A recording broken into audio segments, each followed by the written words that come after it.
When people see you, they don't always know what you've been through or how you got to where you are.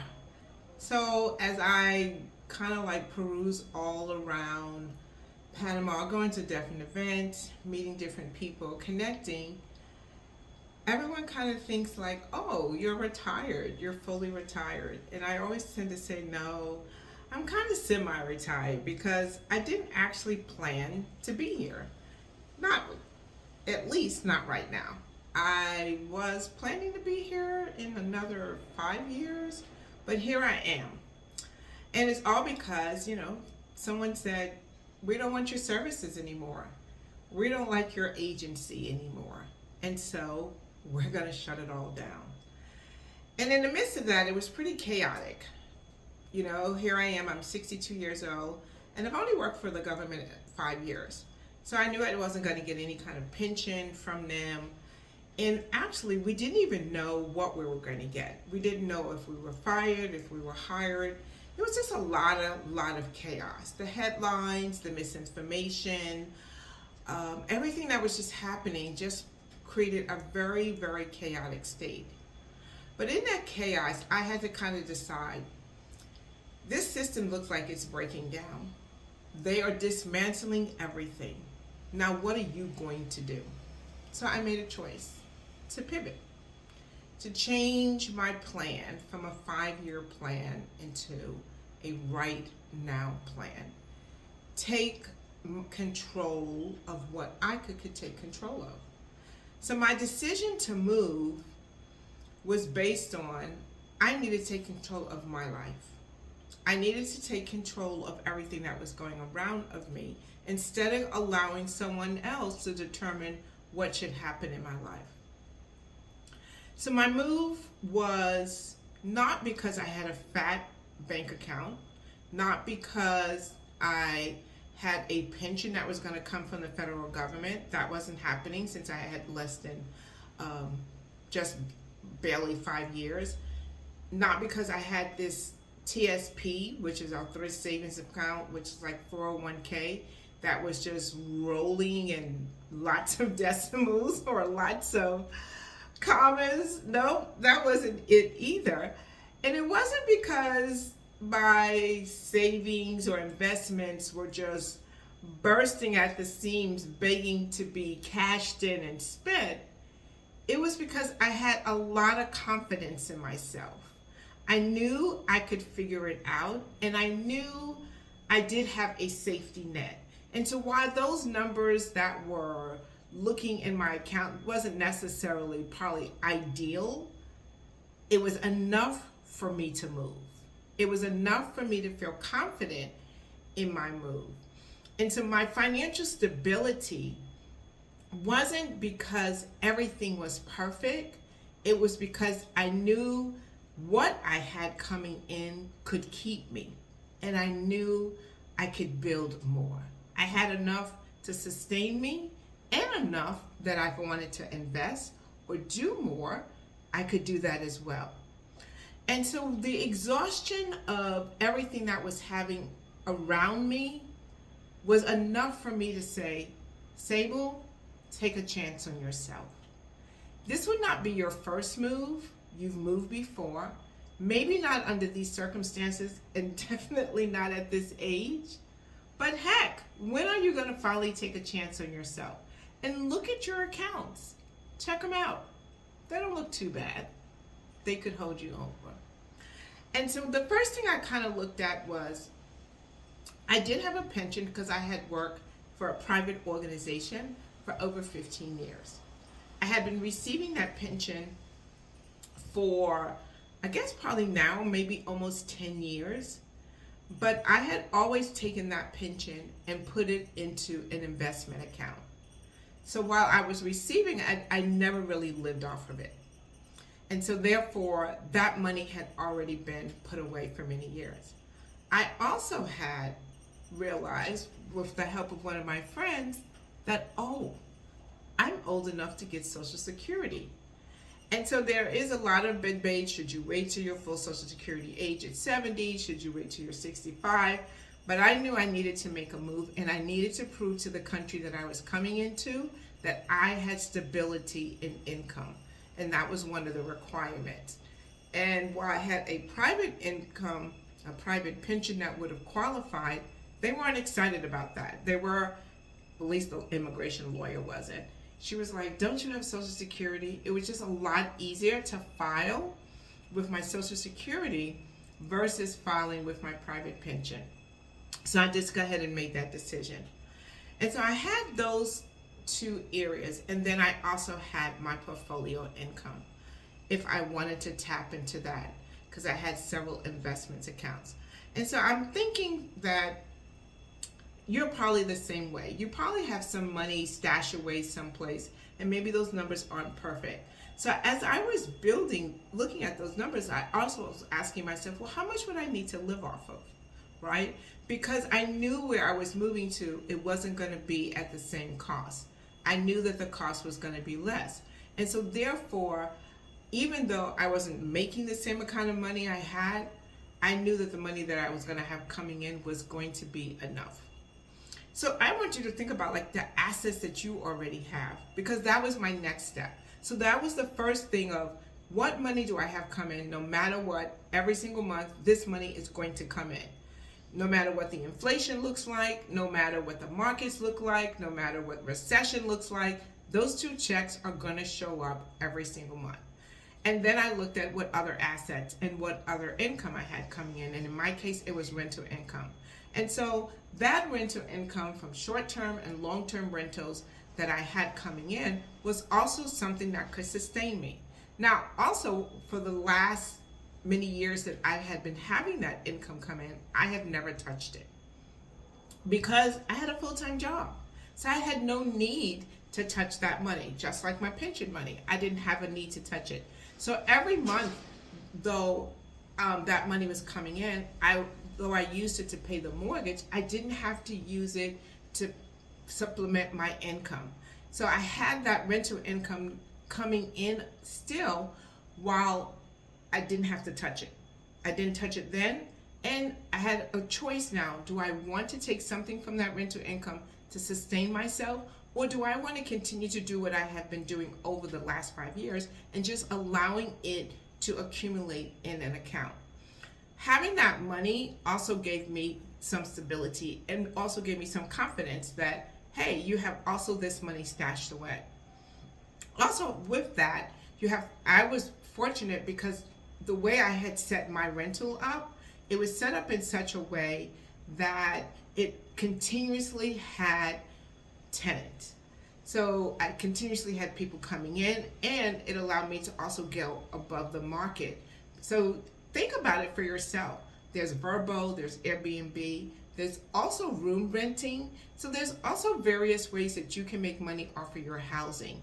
And so that was something that I had already been doing long before I had thought about moving, and long before I had lost my job. So because I had been putting that money away, not using it, I didn't need to live off of it. So that money also put to the side. I also had that kind of stashed away. And then I had signed up to be a career coach. And so we kind of think sometimes at this age, what am I going to do? Who is going to hire me? Oh my gosh, I'm too old. And ageism is absolutely real. But you know what else is real? Your knowledge, your skills, your abilities, your expertise. You have been having that over the years and accumulated over the time.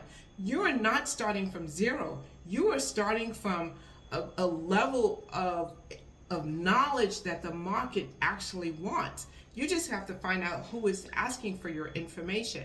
So in my case, I had already been in HR for many, many years. And so now I wasn't worried about like trying to get a side hustle. I knew there was other things that I could do. And so I started career coaching. I had signed up with some sites who was looking for career coaches, and that also gave me income. I also know that I've been doing consulting for many years. So I thought I can also consult. So those are things that I knew I could do based on my skills. I already knew before I left, I would figure it out. And I know that you can figure it out too. It's a matter of really being confident. That's kind of what I'm going to say. I know looking at your numbers is important, but I know a lot of people have a lot better numbers than I do, and they're still working and still afraid to take the leap. So part of it is a combination of knowing your numbers, that is also giving yourself permission to go ahead and spend the money that you have. I know we love to see those zeros in the account.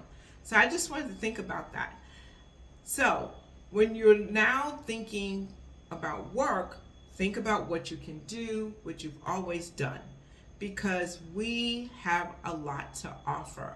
And sometimes our age actually works for us, because sometimes on senior projects, they're looking for people who are more experienced and more seasoned. Now, after that, I have to now think about how much is it going to cost me to live. And remember, I came sight unseen, so I really didn't know except for what I saw online. So I had been searching already on different real estate sites to look at apartments. So at first I thought I'd get a 1 or 2 bedroom apartment. I looked to see how much the rent was. I looked at various areas. Now, I didn't know anything about those areas. I didn't know what was good, what was bad, what was close, what was that. But I did know that I knew I couldn't make a final decision on housing until I had been here for a little while. And so I knew I was going to start out by renting so I can get a chance to know the neighborhood, understand what my routine was, and then I could move.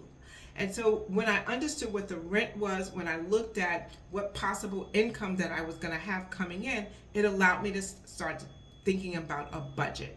Now, in my case, I just kind of took a number out the air. I just kind of was like, this is how much money I want to pay for rent. I don't want to pay more than that, because I already saw what everybody was charging. So I kind of had an idea of what I could get and what I would be happy with and what my money could buy. And so I kind of moved from that perspective.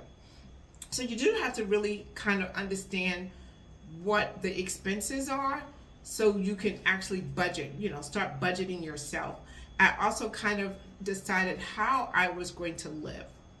I wasn't going to decide on no entertainment, because I love going out. I love hanging out with friends. And so I looked at the money I had coming in and I'm like, okay, you can go out once a week and you would not even blink. Of course, sometimes I do go out more, right? But it's all within my income that is coming in. But I want to tell you something. I did tell you that I was qualifying also for Social Security. Although I qualified, till today, I have not received one single check. And I am still living very comfortably. You will be surprised how comfortable you can live sometimes off of less, because your lifestyle is going to change. So I just wanted to kind of add that in. So you have to think about the culture and all the things, because maybe things are going to be different for you. And so your expectations of what you're going to spend financially, make a budget, think about it, but also remember that you're not doing the same thing, so things are going to change, so you may not need as much money.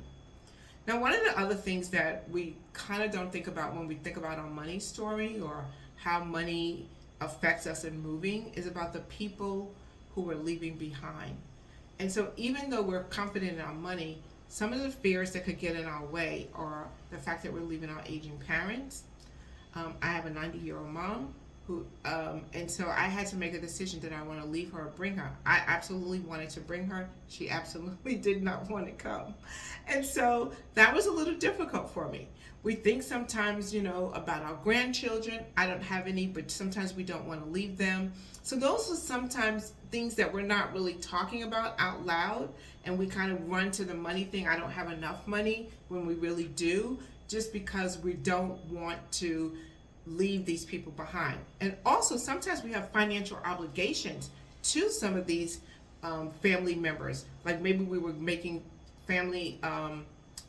care of a family. I know when I was working, I took care of all of my mom's groceries. I paid for that. And so that was a shift. I had to ask myself, can you still afford that at this particular stage, right? And so sometimes we do have those obligations that we have to also keep in our budget. Maybe you were helping out with your grandchildren, or maybe you were helping out with your children, or whatever it may be. Maybe you have contributions that you were doing to your church or your charity. So all those things you want to also consider in your budget. You don't want those to cut off. Maybe there are memberships that you're a part of that you still want to hang on to.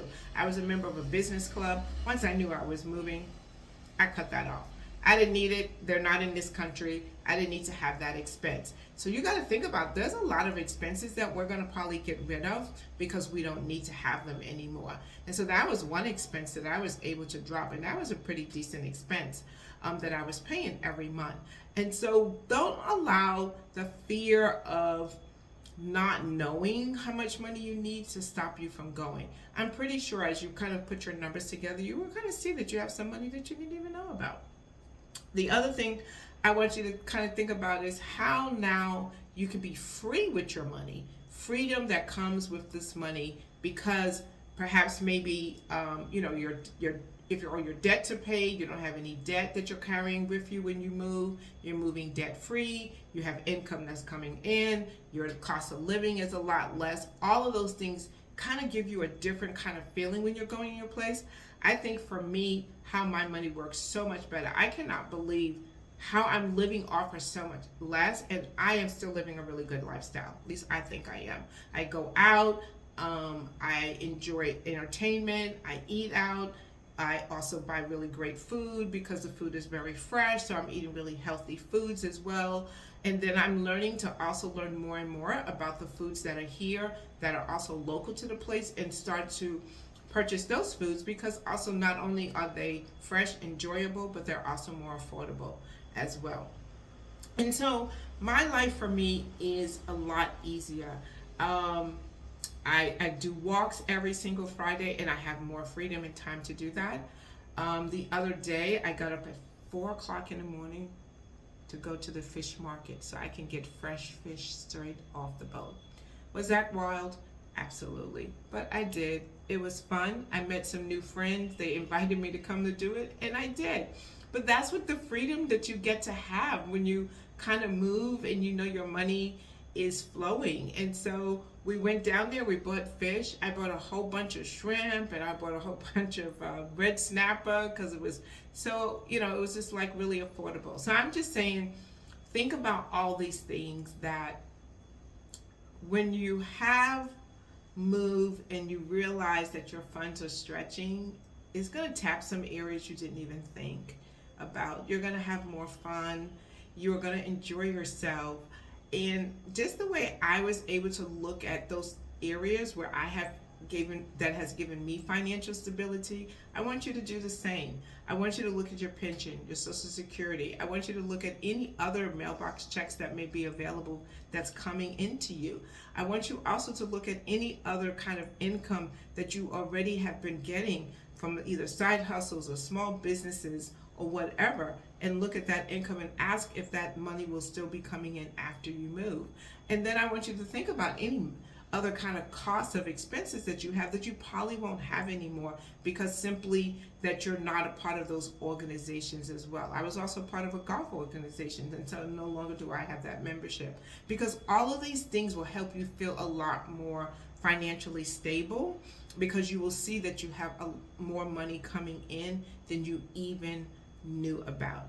Now, you can absolutely look for more ways to bring money in. So if you have not already stopped working, or you have not already relocated, start now looking at ways that you can start bringing money in. Start now looking at side hustles or whatever it is that's going to increase your income. So this way, when you're ready to move, you have additional streams of income, and you too will leave with some sense of financial stability. So at this rate, if I want, I can go ahead and hold on.